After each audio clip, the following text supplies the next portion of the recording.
Hello, welcome back to Kim Reads as we continue with the Samantha stories. Chapter 5, Night Visit. The next morning, Samantha brought Lydia to meet Nellie in the tunnel, but when she saw Nellie's eyes glow and how gently she touched Lydia's dress, Samantha wondered if she had been wrong to bring the doll. Nellie had never owned a doll, not even a simple doll, and certainly not a doll as beautiful as Lydia. "It's all right if you play with her," Samantha said. Look, her hat can come off and her dress even has buttons. While Nellie cradled Lydia, Samantha told her what had just happened. "Jessie left, and nobody will tell me why," Samantha said. Nellie didn't answer. She was buttoning the tiny buttons. "I think I know, though," Samantha continued. "I think she's going to be an actress."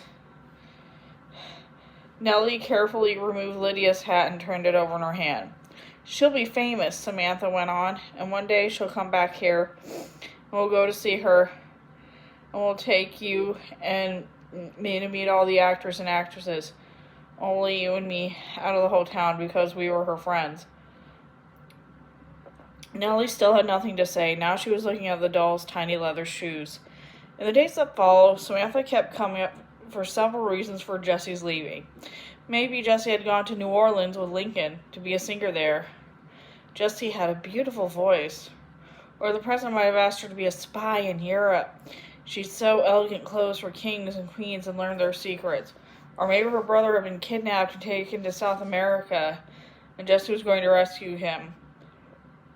And then one day, Nellie had a suggestion. "Maybe she's got a baby," Nellie said. Samantha was startled. "Well, why would she do that?"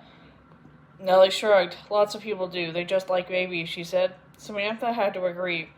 "Jessie loves babies." "Well then." Samantha was annoyed. Nellie's idea wasn't half as exciting as any of hers, but it was too sensible to be ignored. "Why wouldn't Grandmary tell me if it was a baby?" asked Samantha. Nellie shrugged again. "Grown-ups don't like to talk about babies coming."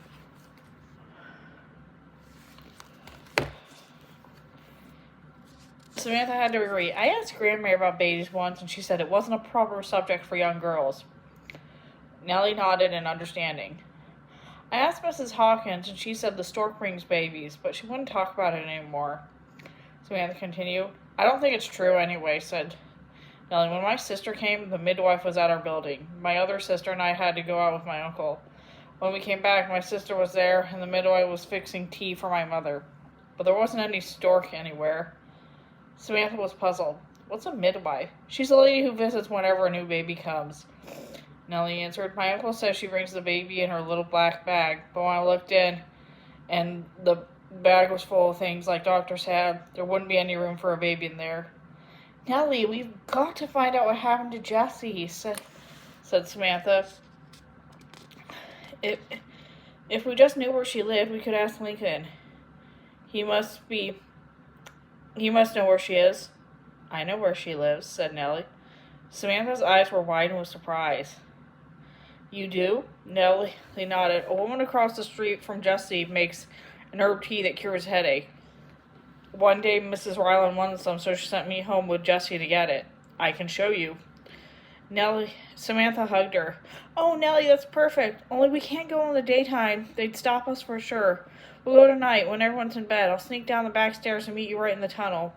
Look out your window and watch my house. Grandmary always turns out the gas lamps just before she goes to bed. That's how you know it's all right for me to come down and meet you." Nellie agreed. She knew that no one at the Ryland house would even know if she went out after she finished her evening chores. Samantha had always thought nighttime was very quiet, but the night noises seemed to come from anywhere. The crickets were making a terrible racket.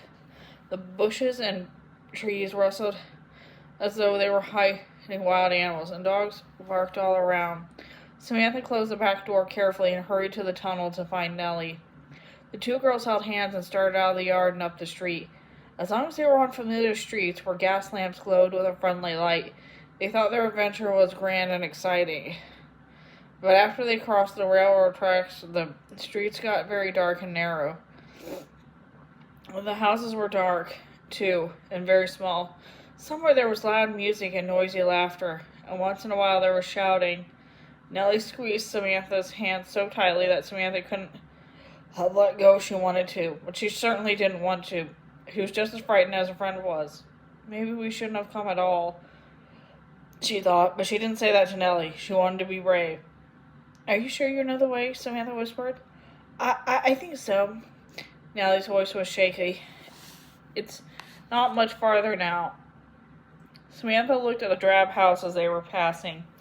Even in the dark, she could tell there wasn't much grass in the front. There was very little room for flowers. Why does Jessie live here? She asked. This is the colored part of town, Nellie answered. You mean Jessie has to live here? Samantha asked. Nellie looked at her. Samantha was smart about so many things that Nellie was always surprised at what her friend didn't know. Yes, of course, Nellie said. Why? Asked Samantha. I don't know, Nellie said. It's just the way grown-ups do things.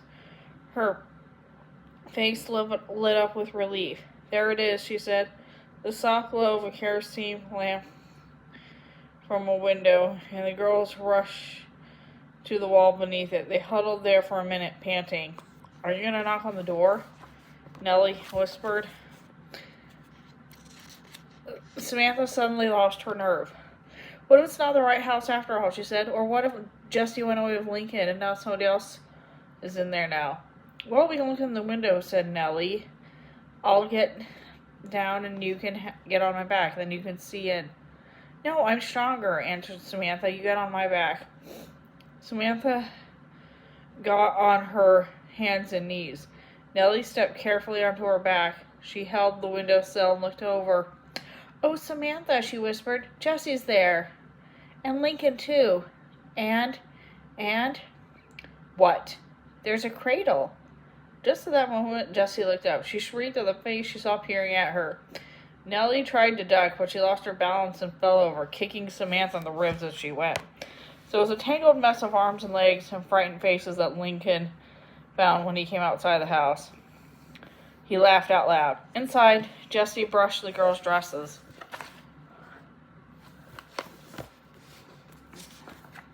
I declare, Miss Samantha, I will spend the rest of my life straightening you up after mischief, she chuckled. What on earth are you doing here at such time of night? Where's Hawkins? The girls looked at each other shyly, and then Samantha spoke. We came by ourselves, Jessie. We didn't know what happened to you. No one will tell us. Jessie's smile melted, and she put her arms around Samantha. My poor child, she said. I'm sorry, I never dreamed you'd worry, but you see I'm fine. She stood back and smiled. And now come see my treasure. She went over the crate and lifted out a tiny blanketed bundle. She brought it over to the girls and announced, This is Nathaniel. Wrapped in the blanket was the tiniest person Samantha had ever seen. His skin was the same fine brown as his mother's, and his head was covered with soft black curls. His cheeks were round and soft that Samantha couldn't resist reaching out to touch them. When his tiny pink mouth opened and closed, she was sure he'd smiled at her. Oh, Jessie, she breathed. He's beautiful. Jessie beamed and took the baby back in his cradle with a kiss. But you see why I couldn't stay at your grandmother, she said, turning back to the girls. Lincoln's gone most of the time, working. I've got to be here to take care of Nathaniel. But don't you worry, Miss Samantha. I'll come see you often, and I'll bring Nathaniel too. She hugged Samantha quickly. Then she hustled the girls home to the door. Now Lincoln is going to take you home. If your grandmother finds out you're gone, she'll have your hide and mine too. The way home seemed much shorter with Lincoln's strong hands to guide them. Nellie and Samantha crept in their houses without making a sound. Samantha tiptoed quickly up the stairs and back to her room. She hurried to unbutton her shoes and take off her stockings. She hung her dress in the tall wooden wardrobe, unbuttoned her underwaist, and slipped her long, ruffled nightgown over her head. Her nightgown had never been so soft and warm. Her bed had never smelled so sweet or been so welcome. She held Lydia very close and fell asleep. That's the end of that chapter. See you later.